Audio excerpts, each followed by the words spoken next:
শখের ক্ষেতে শাকসবজি ভরপুর হইলে গাছ লাগানোর প্রতি ভালোবাসাটা আরো বেড়ে যায়। নিজের লাগানো গাছের সবজি ছেড়ার মজাই আলাদা। শাকসবজির পাশাপাশি ফুল গাছও লাগাইছি শখ কইরা। তো আমার ফুল বাগানে তোমাদের স্বাগত। বাগান বললে ভুল হবে, এখানে কোনো বাগান ঠাগান ছিল না, একদম খোলাই স্থান ছিল। কিন্তু আমার জ্বালায় এইটা এখন শাকসবজির ক্ষেত আর ফুলের বাগান হয়ে গেছে। আমার জ্বালায় বাড়ির আশেপাশের কোনো জায়গা খালি থাকতে পারে না। বাড়ির উঠানেও গাছ লাগাইতে পারলে ছাড়ি না। তাও লাগাইতাম মনে হয় যদি আমার আম্মু গাছ উগলাই ফেলানোর হুমকি না দিত। 6-7 থাকতে জায়গা থেকে এমন বেজায়গায় গাছ লাগাইতে আমার মন্দ শুনতাম, কিন্তু এখন আর মন্দ শুনতে হয় না। কোন জায়গা কোন গাছটা লাগাইলে শোভা পাবে সেটা ভালো করেই বুঝি। তো বাড়ির উঠানের পাশে কিন্তু আমার এই শখের বাগানটা করছি। এইটা কি ফুল গাছ লাগাইছি আমি নিজেও জানি না, অনেক গ্রান আছে। এই হলো আমার শখ করে লাগানো ফুল গাছগুলা। এইখানে আরো অনেক ফুল গাছ লাগানোর প্ল্যান ছিল, কিন্তু হঠাৎ এক্সামের ডেট পরে আমার প্ল্যানে পানি ঢেলছে। তারপর আর নার্সারিতে যে অনেক গাছ আনার কথা থাকলেও তা আর আনতে পারিনি। যেগুলো লাগাইছি সেগুলোরই যত্ন করছি পরীক্ষার ফাঁকে ফাঁকে। গাছ লাগাতে অনেক পছন্দ করি দেখে প্রতি বছরই ফল ফুল শাকসবজির অনেক গাছই লাগাই। এই গোলাপ গাছ কিন্তু একটা লাগাইলে অনেক বছর বাঁচে, এই জন্য দাম বেশি হইলেও আমার গোলাপ লাগাতে ভাল লাগে। এই গোলাপ গাছটা আমার অনেক প্রিয়। নামও যেমন হাজারি গোলাপ, ফুলও ফোটে হাজারটা। ছোট ছোট গোলাপ কিন্তু গাছ ভরে ফুটে। সমস্যা হয়েছে ফুলগুলো দেখতে এত সুন্দর দেখে গাছে বেশি রাখতে পারি না, দূর থেকেও ফুটে থাকে। যার চোখে পারে সেই গাছে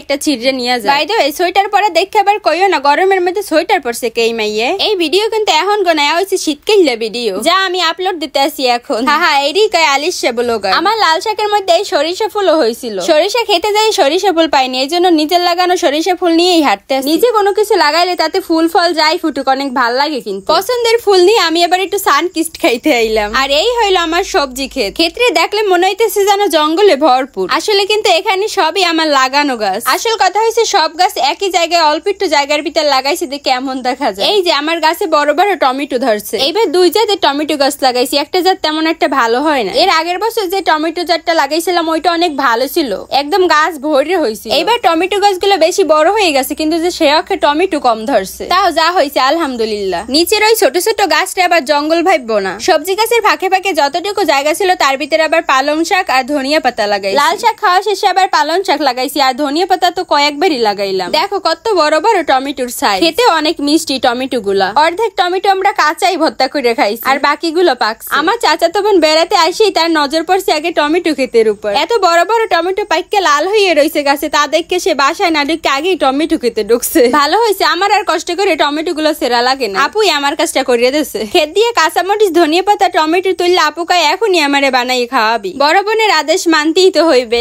সাথে সাথে টমেটো গুলো মাখাই দিছি আপুরে, সে এমনি তো আমার হাতে সবকিছু পছন্দ করে। আমার লাগানো গাছে বিশাল বড় একটা লাউ হয়েছে, যেটা তোমাদের না দেখালেই নয়। বুঝলাম না কোন ভিটামিনের অভাবে গাছের প্রথম লাউটাই এমন ছোট্ট হইলো।